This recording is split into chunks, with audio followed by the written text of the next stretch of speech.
70s feel like forever ago. All right, Justin, thanks. Well, as coronavirus continues to spread in China, today we're taking a look at the impact it's having on financial markets. Plus, the Iowa caucuses start today, but the Nevada caucus is now right around the corner. Steve Budin is here to discuss both of those topics in today's Financial Focus. Steve, always good to have you with us. Thank you. Let's talk about coronavirus, because the markets to open the year were setting records in terms of growth, and then it kind of did a complete 180, and we've seen massive losses, at least last week, and a lot of people think that that is because of the coronavirus.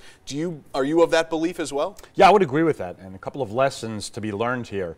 I guess number one, things are never as good as they seem, and they're never as bad as they seem, right? So we were hitting records, and now there's always something that comes out of left field. And the first lesson here is that you shouldn't put all your eggs in one basket. It's always good to have your investments in different things, because something like this can hit out of left field.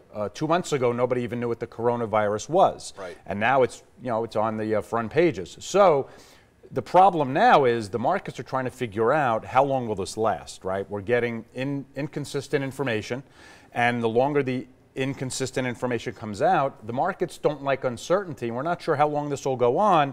This will get fixed at some point. We just don't know whether it's a week, a month, 6 months, and that's anybody's guess. As the experts continue to try and kind of temper down some of the fears around coronavirus, how soon do you think that the market could bounce back? It'll bounce back quick, I think, once we know for sure how devastating this will be.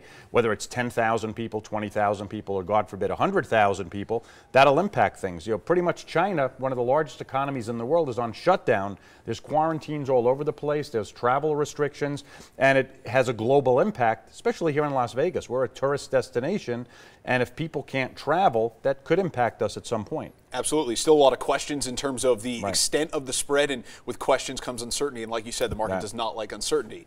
All right, let's switch gears and talk a little politics, because like we mentioned, the Iowa caucuses start today.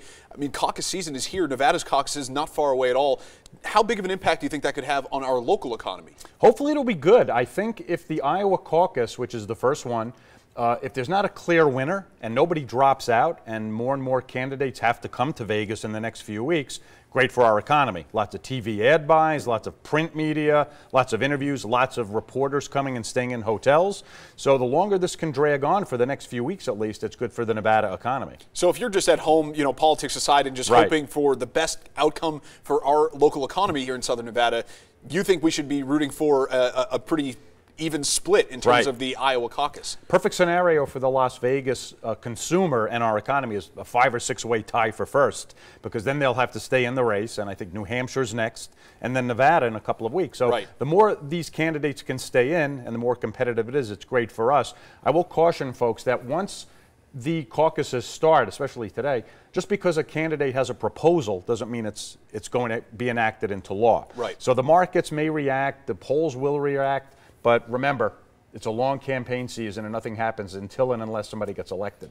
11 candidates still vying for votes in Iowa. We'll see if that is the number still heading into Nevada. Let's hope so. Steve, thanks so much for the time. Sure. That was your Financial Focus. We'll be right back.